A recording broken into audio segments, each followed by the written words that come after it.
اس میں کوئی accurate figure ابھی تک کسی بھی بالکل international media outlet Khurshid Abbasi صاحب کر کے دیکھیں. خورشید عباسی صاحب، چونکہ آپ لوکلی وہاں پہ واشنگٹن ڈی سی سے اس وقت ہمارے ساتھ موجود ہیں، لوکلی کیا ماحول پایا جا رہا ہے؟ ابھی جو بائیڈن جو ہیں ان کو مزید الیکٹورل ووٹس کی ضرورت ہے، 270 ووٹس ان کو حاصل کرنے ہیں وائٹ ہاؤس تک جانے کے لیے، جبکہ ڈونالڈ ٹرمپ بھی ابھی کئی ایک ریاستوں میں کافی مضبوط دکھائی دے رہے ہیں. تو لوکلی کیا فیل ہو رہا ہے؟ لوکل جو پاپولیشن ہے امریکہ کی، وہاں پہ کیسا ماحول ہے؟ دیکھیں جی، بحیثیت مجموعی اگر آپ دیکھیں تو اپنا جو پریزیڈنٹ ٹرمپ تھے، انہوں نے جو اپنا دورانیہ گزارا ہے اس میں پبلک جو ہے ان سے مطمئن نظر نہیں آئی. اور امریکہ کی تاریخ میں آپ کو پتہ ہے کہ چیزیں ہمیشہ کاؤنٹ ہوتی ہیں، بڑا ملک ہے، یہاں تبدیل ہوتی سچویشن ہر لمحہ ایک نئی تاریخ اور ایک نیا انالیسس چھوڑے جاتی ہے.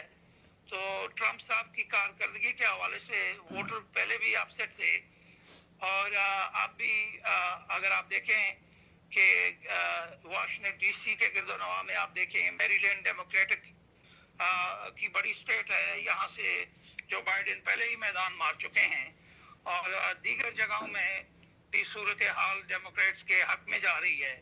تو ابھی آخری وقت تک کچھ کہنا اس لیے میرا خیال میں قبل از وقت ہوگا، کیونکہ آفیشیل کاؤنٹنگ جب تک اناؤنس نہیں ہو جاتی تب تک میرا خیال ہے کسی تجزیے کو آدمی اور آخری کہنا قبل از وقت ہوگا.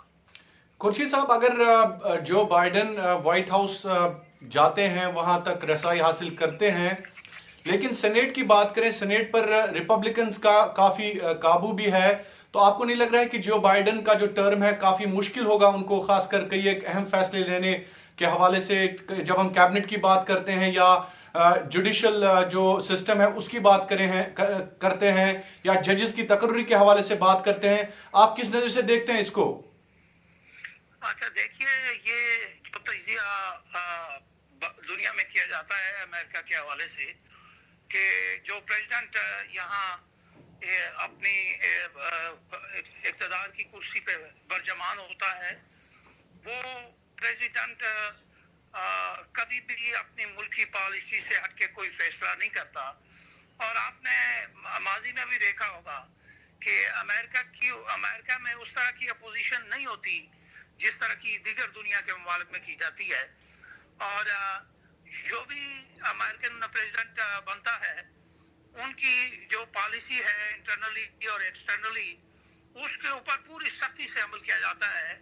اور شاید اسی لیے اتنا بڑا ملک پوری دنیا پہ بھی راج کر رہا ہے کہ ان کا جو نظام ہے، وہ نظام جو ہے وہ اپنی پالیسی سے ہٹ کے کبھی بھی نہیں کرتے. اور آپ نے دیکھا کہ کئی بار ایسے متنازع باتیں ہوئیں، مگر پھر ان کو سیٹل کر لیا جاتا ہے، کیونکہ this is a leading democratic country, and always ان کی کوشش ہوتی ہے کہ ہم کو اپنی ڈگنیٹی پہ فرق نہ آنے دیں.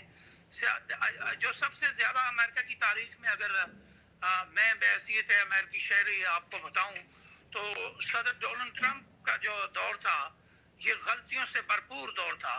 اور آپ نے دیکھا کہ ان کے کئی غلط فیصلے، یہ تو ان کو تو کئی مشیران نے چھوڑ دیا. اور ابھی آپ یہ دیکھ رہے ہیں کہ ان کے جو ٹیکس کی صورتحال چل رہی ہے، بڑا کیس ہے ایک ان کا چل رہا ہے، اس کے اوپر بھی کام ہو رہا ہے. تو لوگ جو تھے وہ بڑے فرسٹریٹڈ تھے ان کے کام سے، ان کے انجام سے. تو میں نہیں سمجھتا کہ جو بائیڈن اگر وائٹ ہاؤس میں آ جاتے ہیں تو انہیں کوئی اس طرح کی مشکلات ہو جائیں گی جو شاید امریکی تاریخ کو تبدیل کرتی دکھائی دیں. ایسا بہرحال امریکہ میں نہیں ہوتا. یہاں جو ان کی فارن پالیسی ہے یا جو ان کی انٹیریئر پالیسی ہوتی ہے، اس کے اوپر یہ کوآرڈینیشن کر لیتے ہیں، کیونکہ بڑا ملک ہے اور پوری دنیا میں جمہوریت کا خالق اور مالک سمجھنے والا وہ ملک کبھی اپنی اس طرح کی چیز آنچ نہیں آنے دیتا. ہاں، باہر سے بیٹھ کے لوگ تجزیہ کرتے ہیں امریکہ کے بارے میں کہ امریکہ اب ٹوٹا کہ تب ٹوٹا، مگر یہ یاد رکھیں کہ امریکن ڈیموکریسی اور امریکن سسٹم جو پولیٹیکل سسٹم ہے، آپ نے دیکھا کہ اس الیکشن نے بھی ثابت کر دیا کہ صرف دو پارٹیاں ہی ہمیشہ یہاں سیاست میں رہیں، اور انہی دو پارٹیوں نے آپ نے دیکھا کہ الیکشن ون کیے جیتے، اور بالکل یہاں یہ خورشید ایک روایت ہے خورشید عباسی صاحب امریکہ کی. جی خورشید عباسی صاحب ایک آخری سوال ہے میرا، خاص کر جو بائیڈن یا کملا ہیرس جو ان کی ڈپٹی ہے، اگر ان کے حوالے سے بات کریں تو بر صغیر پر کیا اثر پڑے گا اگر جو بائیڈن ان کو تاج پہنایا جاتا ہے امریکن پریزیڈنٹ کا؟ تو مجھے بتائیں بر صغیر کے حوالے سے یا ہند و پاک جو تعلقات ہیں ان کے حوالے سے کیا آپ کو لگ رہا ہے کوئی پیش رفت ہو سکتی ہے؟ چونکہ جو بائیڈن نے خود کشمیر کے حوالے سے بھی ذکر کیا تھا اس سے پہلے.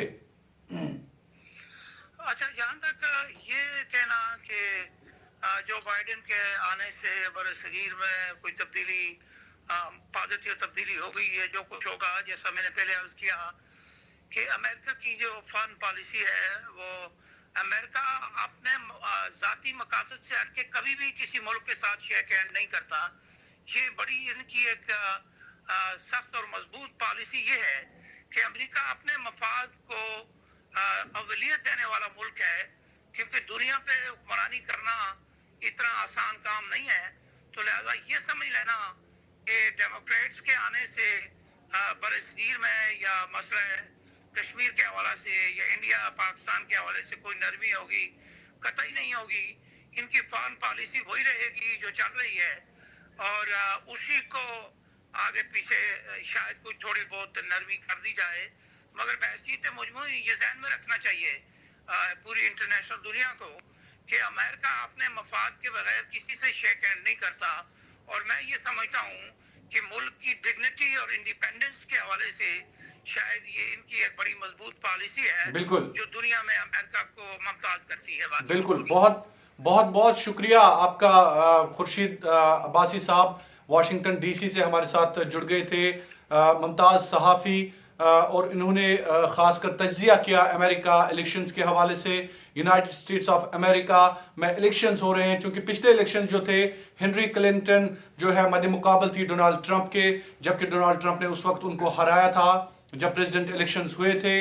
ڈیموکریٹک کینڈیڈیٹ تھی اس وقت ہنری کلنٹن، ان کو ہرایا تھا ڈونالڈ ٹرمپ نے. لیکن اب کی بار ٹرمپ کی ہار کے حوالے سے کافی پیش رفت ہو رہی ہے. خاص کر جو بائیڈن کی اگر ہم بات کریں اتنے پاپولر کینڈیڈیٹ بھی نہیں تھے، لیکن خورشید عباسی صاحب کا کہنا ہے کہ جس طرح سے ٹرمپ کی پالیسیز خاص کر امریکہ کے عوام کے مخالف تھی، اس کو لے کر اس وقت پوری دنیا میں چرچا ہو رہی ہے، اور امریکہ کے لوگ بھی یہ سوچنے پر مجبور ہو گئے.